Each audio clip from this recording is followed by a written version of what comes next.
Okay, it's 1:45 and we start on time around here. Welcome, Eddie. I'm gonna go. Good afternoon. So we have had a long day. We started out with nearly 400 cams taking a legal update. It's a 2 hour that they do. And they have stuck with us. Many have stuck with us. So thank you all for being with us this afternoon to meet Eddie with Azure Pull and Deck Design. He will be a presenting educator here very shortly. As you all know, we work with the Department of Business and Professional Regulation, and that is who your state license is with. And that is why we provide free education to you because you need those 15 hours every 2 years, which is this year. So make sure that you are looking at all of your hours and don't wait until the last minute because the DBPR, they do it their way. They have a process. Sometimes we get people that are approved to become educators fairly quickly, and sometimes we don't. Sometimes courses go through fast, sometimes they don't. There's really no perfect way in doing any of it. So we're really excited to have you on board. And Will with Aqua had mentioned you earlier in the day and gave you a big shout out and highly All right. recommended you for the services. Everyone, I am going to ask you to put into the chat where you're coming in from, because as you all know, we love to show the presenters that we have cams that are coming from all across the state. Eddie and his team focus primarily in Lee and Collier, but at the same time knows a lot of pool professionals in the whole state of Florida because of his background and his volunteerism through the Florida Swimming Pool Association. So, yeah, keep putting it in as I give a brief introduction, and then Eddie will just give us some good thoughts and some best practices today. And he will be giving us education that is for credited hours, hopefully next month.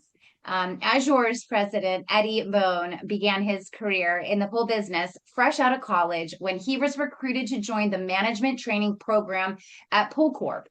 It's a national chain of swimming pool distributors.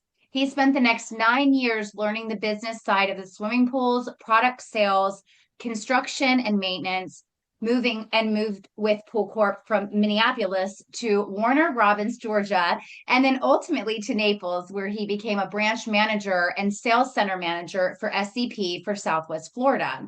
At SCP, Eddie and his wife Kylie witnessed the joy and excitement a new pool and patio remodel can give homeowners and decided to open their own family business. Eddie also saw a lot of mistakes being made by contractors, which is very unfortunate, but it's all too often true, and I'm sure many cams can relate. He also noticed, and his wife Kylie also noticed a lack of communication and poor workmanship, resulting in very expensive change orders for customers, especially commercial customers.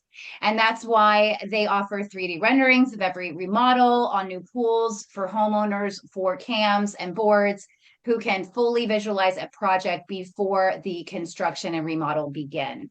Over the years, Eddie and Kylie have had the opportunity to meet and work with the best swimming pool subcontractors in Southwest Florida, recruiting only the most reliable and best at their craft. Welcome, Eddie. Ow. Thanks for And having me. I have a little puppy biting my feet. I'm so sorry. I'm gonna turn my audio. Thank you, everybody. I appreciate you taking the time out of your day. Sounds like everybody's had a pretty long day so far. So the fact that you're hanging in here with me, I'll try and make this pretty painless. As Diane said, we are just in the final phases of getting my licensure set up to give you guys CE credits in the future. So for today, we're going to do just kind of a brief overview of pool construction projects when it pertains to doing community swimming pools. Some key areas I'll be touching on will be budgeting, project timelines and permitting requirements, proper pool startup procedures, and then code compliance and closing out your permits when you're finished with the project.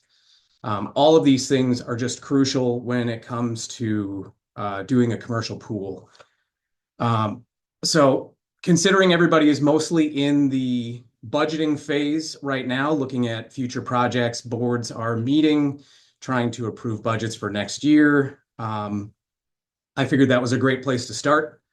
Uh, One of the biggest mistakes that I see a lot of people make when it comes to putting together proposals is trying to put together a realistic budget. Most companies that are out there, when they're going to put together a proposal for a commercial swimming pool, they're going to put together pretty much the most basic version of bringing that pool back up to uh, swimmable conditions.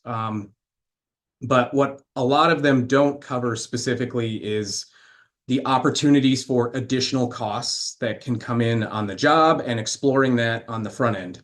What this can do is give your board a better view of maybe a do not exceed number, and definitely bringing people back to the table when things happen in the field. But if you can get that on the budgeting side, um, where listing things like if the finish is delaminating or broken pipes or et cetera, at least then you can look at worst case scenarios for your budgets moving into the future. Um, Talking about how long estimates are good for, as you know, most of you guys are looking into getting estimates done on projects that you're going to be doing a year from now. Obviously, with the current state of our economy, prices can get a little crazy. So it's worthwhile having those conversations up front with the contractors. What happens when material prices go up? What about if gas hits $6 a gallon? These kind of things will give you a little bit more informed decision when it comes to who you're choosing to do the project, because they should be able to provide that kind of answer for you on the front end. Other thing to consider would be building in contingencies. Again, talking about do not exceed numbers, worst case scenarios, and then obviously before actually moving forward on the project, make sure you get updated bids from your contractors and that your most current bids are what you're bringing to the board. And that way everybody's on the same page going into it. One of the things that we do for our clients is once we sign contracts, we actually request a meeting with the CAM and the board members the day we start the project. We walk our CAMs and board members through the entire scope of work. We try and break down all the different material costs. That way, everybody knows exactly what's going on the pool. So when you're moving along the job, it makes for a whole lot less questions. Next thing I wanted to touch on is a really key factor when it comes to making sure that everybody is on the same page for timelines. A a crucial timeline factor is permitting, and most people think permitting just involves the county, but when it comes to your swimming pool, permits are pulled with both the county as well as the Department of Health. Why is that a key fact? Well, that means that you have inspections from both the Department of Health and the county. And each municipality is going to conduct individual inspections. So your county inspections are all going to be structural. They're going to be looking at electric. They're going to be looking at plumbing. They're going to make sure your electrical panels are all up to date. So if they're not, it would be something to consider having an electrician look at before the project starts. That way, if and when things come up, you've already got a solution to address the issue. Now, the Department of Health is a little bit different. You can prepare for those a little more on the front end. You can request a courtesy inspection by your local DOH representative. Basically, what that is they will come out to your pool. They'll tell you all of the parts of the pool that are not currently code compliant. And what that means is those are all of the items that they're going to require you to finish before the project is done.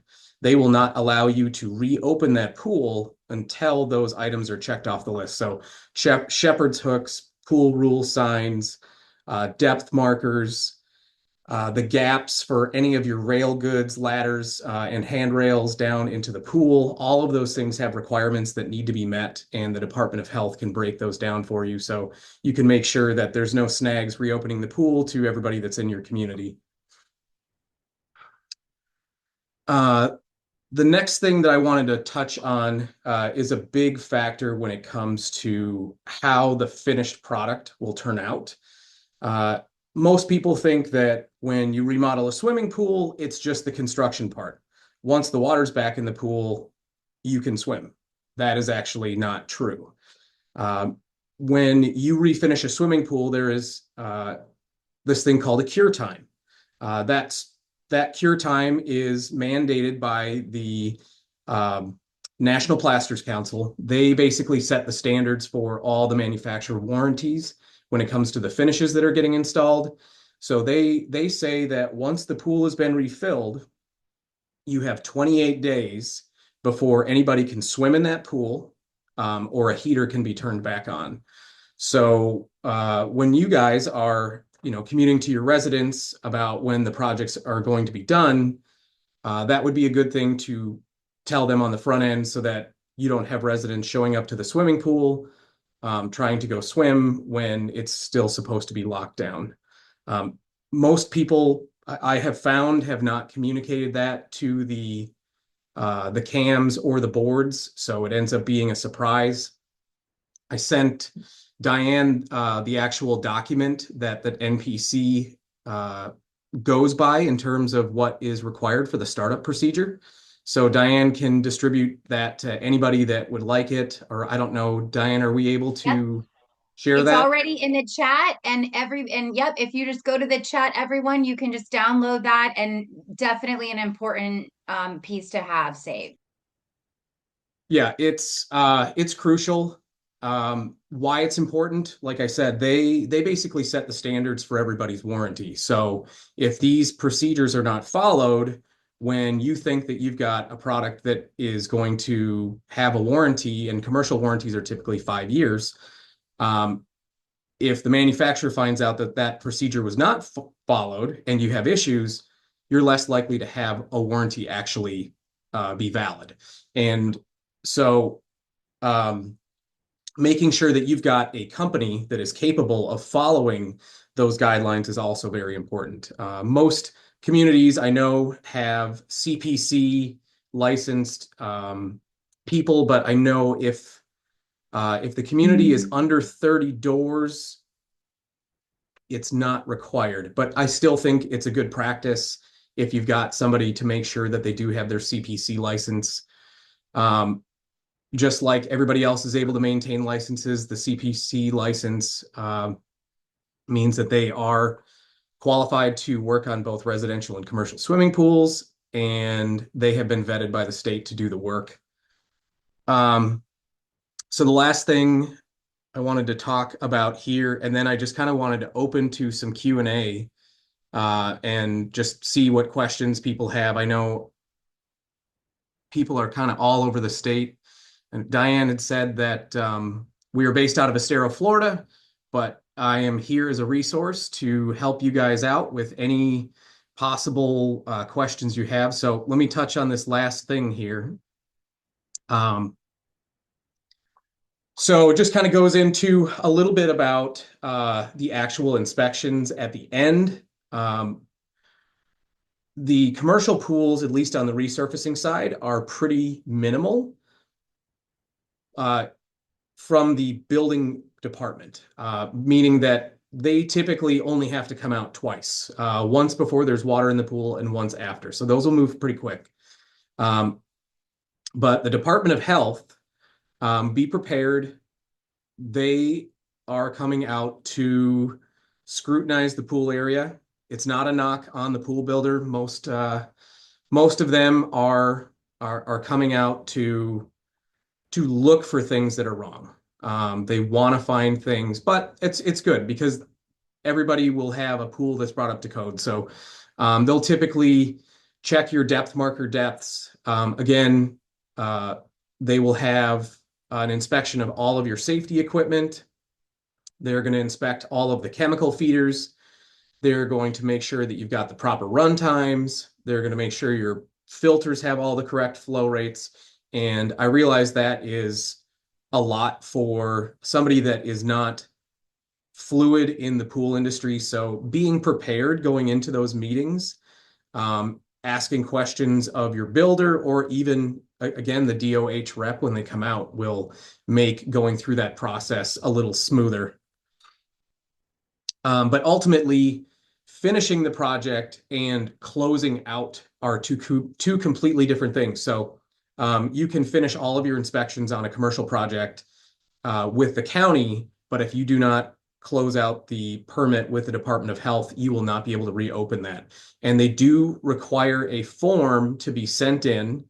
That form basically states that you have replaced the main drain cover on the pool, and it shows the manufacture date and the replacement date for the future. So if you didn't know, you're required to replace the drain covers on commercial pools every 7 years or when you resurface. So if the pool resurfacing has been done, this form has to be filled out and sent to the Department of Health. Your builder should be doing that for you. And just as a good practice, you should be asking for a copy to keep on site at the community for future use. So anyway, I wanted to open up to some Q&A. I'm sure we've got some pool related questions out there. It typically is a hot topic because it's one of the most popular things in most communities. Definitely, definitely, definitely. Okay, everyone, this is your opportunity to talk to a pool professional. If you have any upcoming jobs in the outdoor area that not just the pool, it could be the hot tub, it could be a fountain, it could be the pavers, the deck area, it could be code questions. We know that it's been a long day and we appreciate everybody hanging in here, but if you have any questions, go ahead and throw them into the Q&A.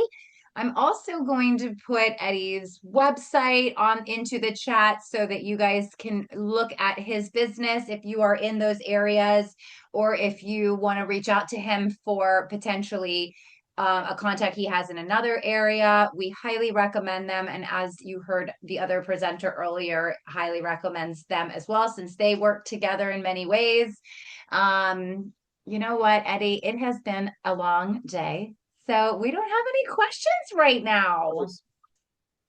But we've got to provide everybody with the startup information. No, and we appreciate. Oh, we have a Q&A here. Is there a way to confirm what a main drain cover has?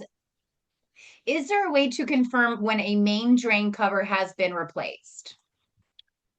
Are you asking if you've hired somebody to replace it and verifying that it's been replaced, or are you asking to find out how many years you have left on current main drain covers? Can you answer both? Well, I would hope that if you hired somebody to come and replace a main drain cover, that they would provide you some sort of documentation. Each of the drain covers themselves have a certificate of manufacture date. So, requesting a copy of that would be a good way. You can put that along with I think it's the DH 4157 form that has to be sent to the Department of Health, which would be to renew your record. Now, finding out if your current drain covers are compliant would be a question that you'd ask your specific Department of Health rep. So it looks like, Carol, yes, you can confirm it with DOH. Do you recommend saltwater pools for commercial properties? You know, that's tough. There are only a few commercial rated salt systems that are out there. They're extremely expensive. So I guess I have two answers for that. First and foremost, what I have seen in the field, most people are trying to get away with putting residential salt systems on commercial pools. That is a big no-no, and you're going to open yourself up for a headache. People are doing this because residential units are cheaper than commercial units. The problem is residential units do not output enough pounds of chlorine in a day that is required to meet the chemical levels of a commercial pool. So the actual commercial units are typically 10 times the amount of a residential unit. So I would say, I personally, I wouldn't put one on there. I don't see the value in it. And that brings up a really good point for CAMs to always remember that when you are going through the bid process and when you are looking at your three potential vendors, you definitely want to get the reviews of the business on the commercial side because there's so many pool contractors out there and a lot of them do not specialize in commercial or have done commercial or have the ability to do commercial, and their price might reflect that, and so their bid might look very attractive because it has a lower budget, but at the same time, are they familiar with doing commercial and residential? There's a lot of similarities, but there's a lot of differences. Yes. Yeah, there are a lot more hoops to jump through on the commercial side than there are on the residential. One thing to consider when looking at your budget, things to just kind of help prep, and a nod to Will really would be looking at including annual leak detection of your swimming pool. That's going to prevent costly repairs down the road. You may catch something on the front end. I will tell you that water is one of the most destructive elements I have ever seen. So when you get undiagnosed leaks, the damage that it can do to the pool shell itself is pretty immense, especially if left unattended. Depending on what the pool was comprised of when they put it together the first time, a lot of the concrete itself will completely degrade when water is continuing to get through open leaks. So staying on that, getting a leak detection once a year would really be a smart move. I'm sure he would appreciate you saying that. Okay, everybody. Any more questions? Go ahead and put it in Q&A. If not, I will let Eddie get back to his busy day because we all know that even though it's 2 o'clock, we still have so much to do. I think that it was very informative and we appreciate you being here. Thanks for having me. Okay, Eddie, thank